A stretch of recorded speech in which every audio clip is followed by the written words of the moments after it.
We like maybe shut down. Oh, here it is. Hey everyone, I'm Christina, and I know I got kind of a drop on you guys today. I kept but I was feeling really so I really couldn't bring myself to do anything I've done lately. Just takes really literally every ounce of willpower that I have, and I don't really know what's wrong. But I really missed you guys and just had to get on here, right? I mean, miss y'all. It's been a while. So surprise. And for everyone that will be coming on and everyone that sees us after, don't forget to hit like, subscribe, you know. Don't forget to hit all bell notifications. Hello, Mark Rufner. So glad to see you. Glad to see everybody on here. It's been a minute, huh? So, uh-oh, gosh. Mia, go ahead and turn off your internet for a minute. Um, it looks like we've got a storm coming through here, so we might have a little bit of issues with buffering, possibly. So be sure to just be patient. Hello, Suzanne, and hello, Jeff. I'm feeling okay. I'm not feeling great, honestly. Whatever I have the last 2 weeks, I'm fighting it. You know, fighting to get my strength, but I don't really know what's wrong with me. Okay. Hello, Watchman. It's doing it again. I see it. Yeah, it's trying to reconnect. Oh, this is just so. There it is. Okay, we're back. Okay. So anyway, the magnetosphere has affected our atmosphere. Okay, as you might have last couple of years, that the growing zones, like in Indiana and different places, they're getting flooded. They can't keep their crops in the ground. There's like freezes, and what that means is that the magnetosphere issues is causing a breakdown normal atmosphere. Okay, there are jet streams, rivers in our skies, right? But because of the changes that are happening to our planet that are continuing to happen, like Mike from around the world was saying, that we're going to be experiencing excess moisture in the air, and that's a big problem because it's going to cause not just big flooding, but it can also cause big droughts too. Okay. And shifts in your growing zone. So, where you're having problems growing crops, you're going to have problems feeding people. And if you can't feed people, then, everything kind of breaks down, the truck deliveries, the economy, people's ability to have a home and a job, right? So, in order to kind of help understand this a little bit better, because, there are different theories about, why the weather would be happening. And, usually they say the same thing, ozone depletion or um, some kind of pollution, but even people tell you a volcano going off can let off more carbon than anything. So, but I'm convinced that we're in a magnetic pole reversal and that it explains pretty much everything, including um, why Antarctica and the Arctic are melting, which would cause sea level rise. But when you have something occurring where you might have excess moisture, excess water in the skies, then you're also going to, the reason you would be experiencing these big extremes in temperatures, because the moisture in the sky is going to cause a greenhouse effect. Do you know what I'm saying? And it just makes the sun so bright. It makes it so hot. Okay. Hello, Adrian and Paul. I'm so glad to see you guys. Hello, Christy.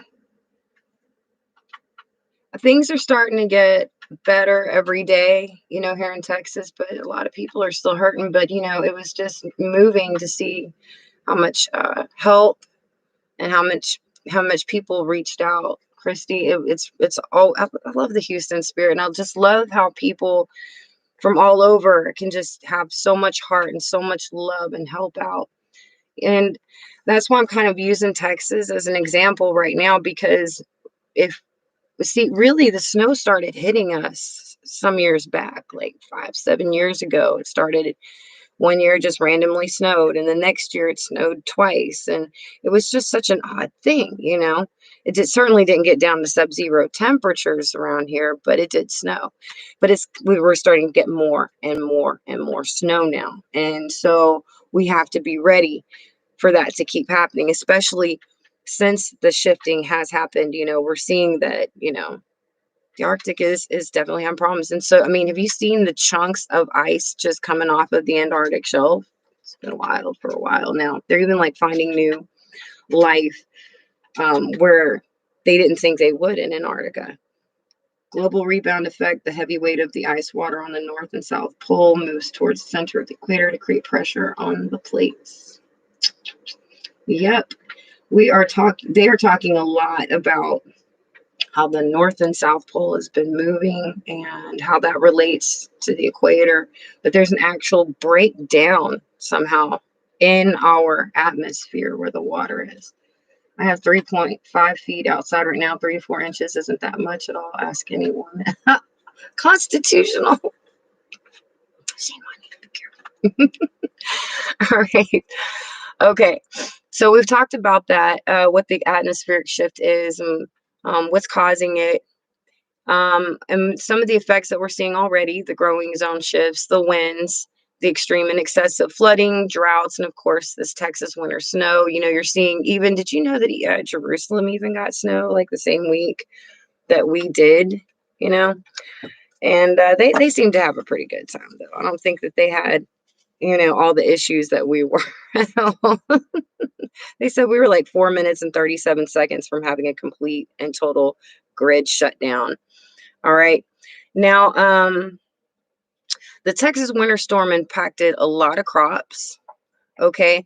And something that believe it or not, the atmospheric shift could influence, and this is real, is planes could start dropping out of the sky, because they're saying helicopters are already starting to just kind of fall. But I'm telling you, anything in the air that's mechanical, just depending on where they're at, or you know, the instability of the atmosphere, they could lose their height, right? Um, and you know, the animal die-offs. Okay, you get an instance like the movie Day After Tomorrow, like we did, where everything just suddenly froze. Animals that are not native to Alaskan weather, like bats, are going to start dropping. Okay. And we love our bats. They're so cute. They're like little fruit bats. I grew up with them in the east side of Houston. They were just little fruit bats. They were totally harmless, you know, and we just kind of grew to love them. So to see their little bodies on the ground like that, that hurts me, you know. I remember one night we were outside looking at the stars, me and my kids, and one bat just slammed into my daughter's eye. She didn't know what hit her. She was screaming. She's like, "Mom, something just hit me in the eye." And I was like, "Oh, it's just a bat." She's like, "What?" You know, but you know, so if you start getting temperatures basically that aren't your normal temperatures, you're going to have species die-offs if they're not able to migrate. And a lot of these animals that can, their compasses are kind of off right now too, right? I'm seeing the food pantries for the homeless and out of work around Fort Worth are empty. Oh, that's scary, Suzanne. People are in real trouble. Yes, they are. Yes, they are. They're, you know, and you can see how many people really were not prepared at all. And that's why we always try to tell people, you never know when a disaster is going to hit. But you know, it's easier to try to put something back ahead of time than to go through that. But this is unbelievable. This is something that, again, nobody could have planned for. Nobody could have guessed that something like, I mean, because literally it was 75 or 79 degrees today. We're back in shorts a week later. They're having to give out water in a lot of places. They just can't get it. It's like some kind of problem. I mean, like a real problem, you know. It's a, what do they call it? The words just escape me. You know, my mind has been a little bit foggy with my low energy level. Again, I can't explain it. I don't know what's wrong with me, but it's like, oh, something is draining the life out of me. Okay. Okay. So, you know, what I've seen around here is, you know, it wasn't just my plants that died. It was like a lot of plants. I went to Kroger, and that was an experience by itself. It was ominous. You know, you drive up there and the first thing you see is all those pretty sections of plants that they usually have all dead and yellow and brown. They are dead. That's before you even walk into the store, and then you walk in there and it's a little eerie. You can find things, but you can tell like a lot of the meat is gone. A lot of things are gone. They were able to get a little bit of milk in there, but like the half gallons still aren't in there. There's a light amount of cheese to choose from, stuff like that.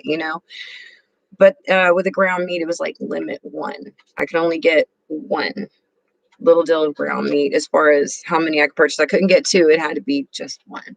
So they're rationing the food out to make sure also, and a lot of things to make sure that everybody gets, what they need. Yeah, the biggest problem right now is it is the broken pipes. And if there was anything that mattered the most, and besides heat, it was definitely the water. And a lot of people, I mean, because you don't realize until you've got a sink full of dishes, all your laundry, all of it in the laundry room, can't do anything about that.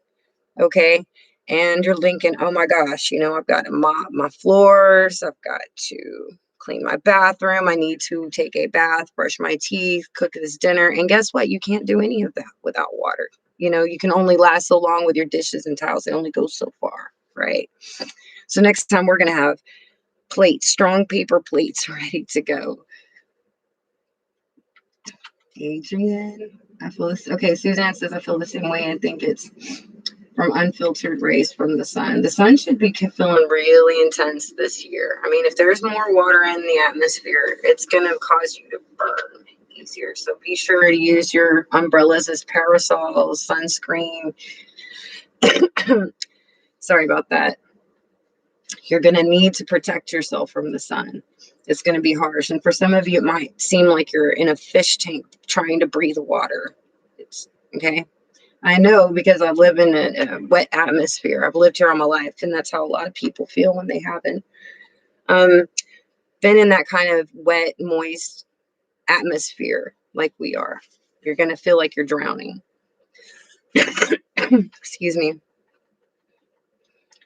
Paper plates. Oh, that's good. That's real good that you keep that in. Yeah, you wake up in the morning with no energy, feeling tired all day long. That's how it is. And I'm sleeping way too many hours, way too many, and I only do that when something's wrong. Okay, so blah, blah, blah. Yeah, so going through Kroger's, there was a little bit of better of experience, but it was still very strange. Okay, and then you find out a lot of Texas crops died, and we feed a lot of people. We really do. And then we get the Texas food alert warning to all, not just to Texans, but to anybody who gets food from Texas. That guess what? There's food warning.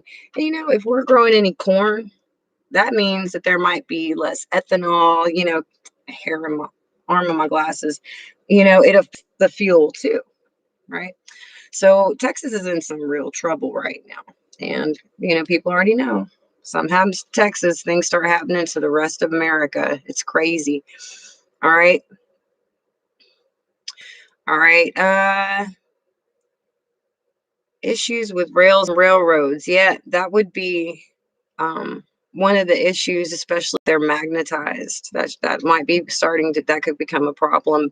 And it was so coincidental that a semi truck actually hit an oil tanker and just blew up. I mean, it's like, what's going on in Texas for real? And if that isn't enough, the crime in Houston just shoots up. I mean, the craziest crimes. And then out of nowhere, they have the street race, and these pedestrian kids are just mowed over. It's wild. I don't know what is happening. I mean, we got so many good things happening in Houston, but at the same time, the underbelly is just going crazy. Okay. Cardboard box plates. Whatever works, right? I tell you, and I want to thank you for the donations y'all sent. It did get someone out here to fix my problem, and we've just been, trying to bleach that area and clean the carpet that got wet. And look at options when we have our jack of all trades more available. To get a few repairs done. I'll have them come back and check the floor that's probably ruined. Okay, getting back to what we were talking about, right? Okay. What I noticed is it took Biden really a long time to acknowledge that this was happening and to declare Texas and other states a disaster area.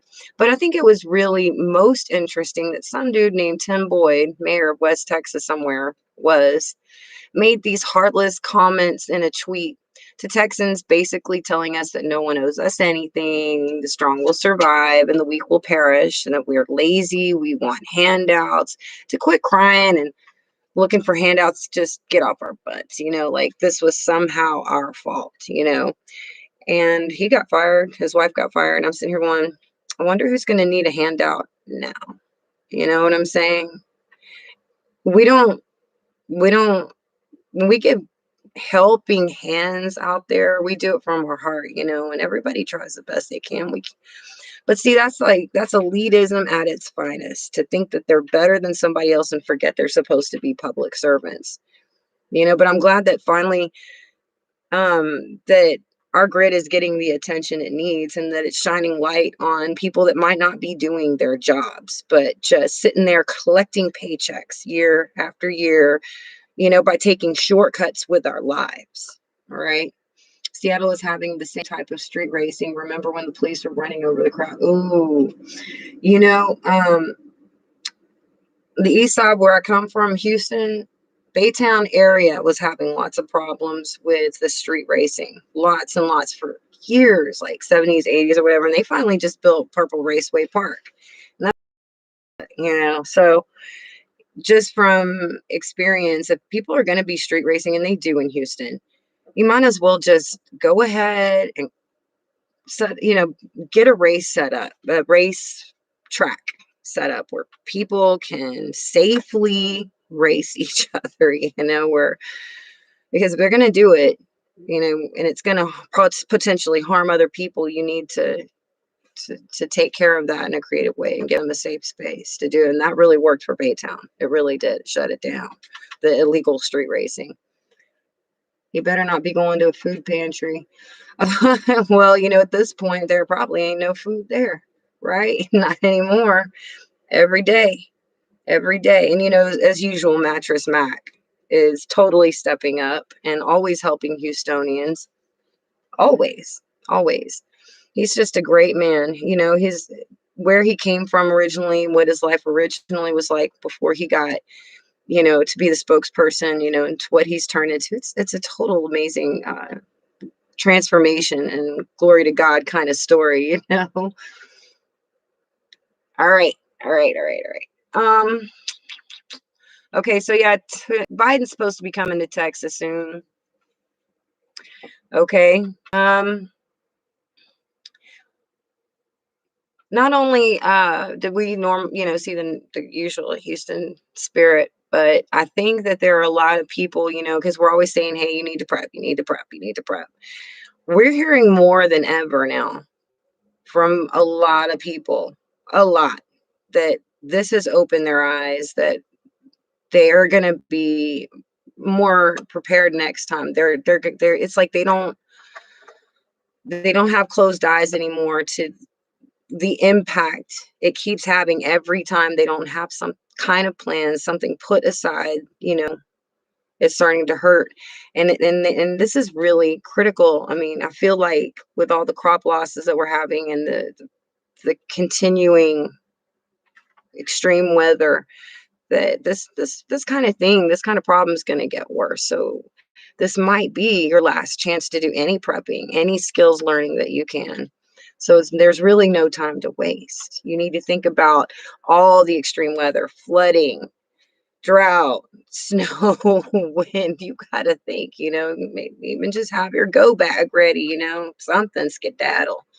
But, you're going to have to start putting a plan in place for yourself, and each plan is going to be unique to you, your needs in your area. So if you're around a bunch of active volcanoes, your go bag might look differently than somebody that lives by a river in the south. You know what I'm saying? If they lock down one area, they move to another, and that's another thing. We are going to have issues with flooding on the coast and sinking cities. I made a video about that a couple of years ago. But if you can get away from the coast, You can't. So we're going to have migration continuing to happen in America. Okay. Green Greg's talked about the governor of Texas asking for help, but Biden wouldn't allow because of the Paris Accord. Ooh. You know, I read one document that was kind of backing that up, that Biden said no about doing something to help Texas before this even happened because of some piece of paperwork. So that might have been it. Full moon on the way. Oh, those full moon days are always fun, aren't they? Democrats are out running the Republican Party now. They're suing My Pillow guy. I'm sorry. Things are just so crazy nowadays, aren't they? Crazy, crazy, crazy. Alrighty. So we did have people donating, like Meghan Markle, her husband, Matthew McConaughey, and some athletes like the Astros and the Dynamo stepping up. It was pretty awesome, you know, companies like BP, Centerpoint, and Kroger. But we had some interesting characters kind of pipe in there, and AOC found her way down here. But the most interesting for me is the whole Nancy Pelosi debacle. Turned out she had like a granddaughter in Houston that had to go through this, and she is, and then she's like not having it. She's upset, and she's gonna have this looked into. She's got her own boot she's putting in the door over this one, so she's interested in this too. I live in West Michigan. We get spring floods, hot, humid summers, cold winters. Wow. It almost sounds like Texas. You know, one minute we've got a flood, the next minute snow, 1 minute it's 9 degrees, and the next minute it's 79. You know, I feel you. We feel you. Highways are made for military troop movement, coast to coast. Checkpoints, when they pop up there. New Mexico, 1, New Mexico, 2. Interesting, Jeff. What are you trying to say here? All right. Is there anything else? Okay, so what are we going to see in the future? Well, we have to remember that, you know, Europe had a heat wave a couple of years back. So we're going to continue to see that odd weather in place. So whereas you might have a cooler climate, you might start experiencing unusually warm weather. Okay. Here in the South, I really think we're going to have some greenhouse effect issues. You know, when it storms, it's going to be bad. I think Mike's right about that. I really do. Okay, we're going to start prepping for the next disaster. And remember that even if you have waters, you might be experiencing problems at some point, like Houstonians have been having. They started getting a fishy, metallic, or bleach smell out of their water, you know, so you just never know. You've got to be able to prepare. And in that instance, okay, I just had a suggestion for everybody. If we've got all this water in our atmosphere, and we may not have clean drinkable water or even a water source sometimes, depending on the disaster, I think it might be a really great idea for neighborhoods or towns and cities to start looking into those contraptions they've made that just pull water out of the straight air. You know, I think Michigan got it a year or two ago, and it's great. You know, I think Africa might have gotten it also because they had the water issue too.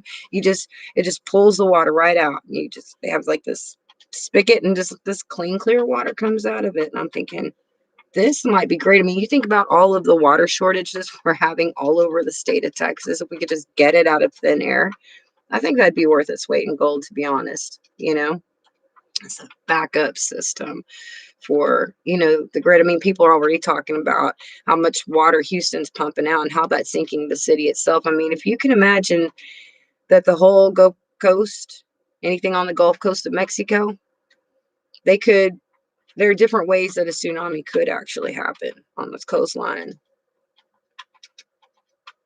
And I always thought, you know, I'm like, well, if Houston's already sinking, right, what if a tsunami did come?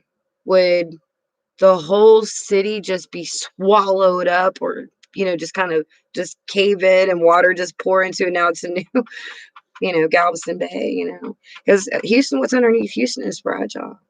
Sponge-like. Toilet paper, the world's oldest and trusted brand. Well, bidets are an option. They've even got remotes. So I just really think that finding different ways, to get your water might actually be beneficial. I know in the desert they have this thing where they dig a hole and get a pan and put some kind of tarp over it, and then somehow water just condenses into that. Just start thinking about that. But I really think that machine could save a lot of lives, if in a water crisis like that, even if you're like going through a drought. Kenneth, that's good. Shelly Rogers. I'm really glad everybody's here. I've really missed you guys. It's just been a while. And again, I don't really feel perfect, but this is the best I felt in a while. And I was like, I got to get on and say hello to everybody, Just want to make sure I went over everything. Yep, yep, yep. Oh, wait, hold on. All right, there's this one last thing. Okay, survival mode. Have y'all seen those videos on YouTube? There is one specifically, this dude, he literally takes like plastic sheets, plastic bottles, plastic just washing up on his beaches and puts it in this huge distiller like thing, right? It's like metal and there's fire underneath it, pretty hot. And then it's tubing that comes out. And then he does a little faucet thing and this diesel comes out. I'm like, what a way to take care of plastic. I mean, because isn't plastic made from petroleum anyway?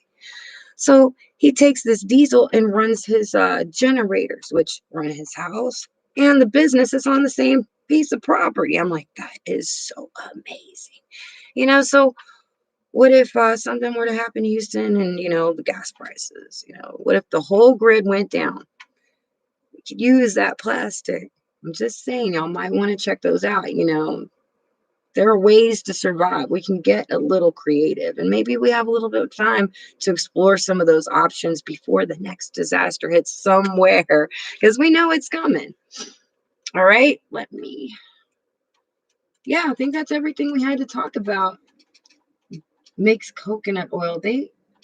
You can make all kinds of essential oils with those distillers that take care of all kinds of problems. It's amazing. Okay. Y'all should look into these distilling things. They do all kinds of neat things. They do so much. All right, everybody. I am going to go ahead and call it a night, and I will be talking to everyone soon. Thank you for everything that you've done and for all the prayers. And I just ask that you keep sending, because whatever this is, it's not letting go of me. But I miss y'all. Love y'all. God bless you. And I will talk to you soon. Bye.